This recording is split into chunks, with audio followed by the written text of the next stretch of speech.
खेसारिया के बेटी के ले हमारे भाई। भोजपुरी के हिट मशीन कहे जाने वाले खेसारी लाल यादव और उनके बेटी के ऊपर इतना अभद्र टिप्पणी किया है। आप यहाँ थंबनेल देखिए। खेसारी लाल यादव की जो बेटी है कृति, उनका नाम लेकर और खेसारी लाल यादव का नाम लेकर मतलब आप देख सकते हैं कि इतना अभद्र तरीके से ये गाना गाया है।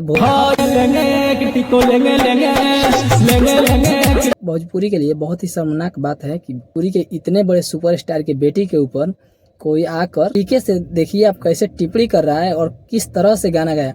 और मजे की बात तो ये है कि ये जो लड़का है ये बिना डरे बोल रहा है कि जो जिसको जो करना है कर लीजिए, हम तो गाएंगे ही।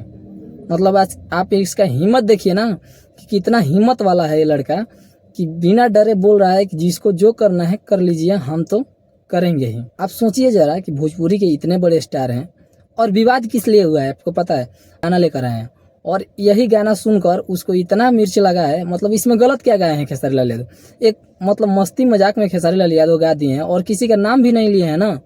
किसी का नाम अगर लिए होते खेसारी लाल यादव, किसी बहन के ऊपर, किसी उसकी बहन या किसी की भी बहन के ऊपर अगर नाम लेकर गा रहे हैं खेसारी लाल यादव, तब आप टिप्पा टिप्पणी कीजिए, कोई दिक्कत नहीं है। लेकिन आप इस तरह से टारगेट कर रहे हैं वो भोजपुरी के ट्रेंडिंग स्टार को, तो आप ये सोच रहे हैं कि हम ये करके बच जाएंगे, तो आप बचने वाले नहीं हैं। क्योंकि आप पहले ही इतिहास उठा के देख लीजिए कि पंकज सिंह का कैसे हालत हुआ था। अगर आपको इस मामले में टांग अड़ाना है तो हाल तो पंकज सिंह वाला ही होगा। और एक भोजपुरी के हैं, क्या नाम है उनका, राजन सिंह मुकुट, वो बोल रहे हैं कि खेसारी लाल यादव जाति देखकर मतलब इंसाफ करते हैं।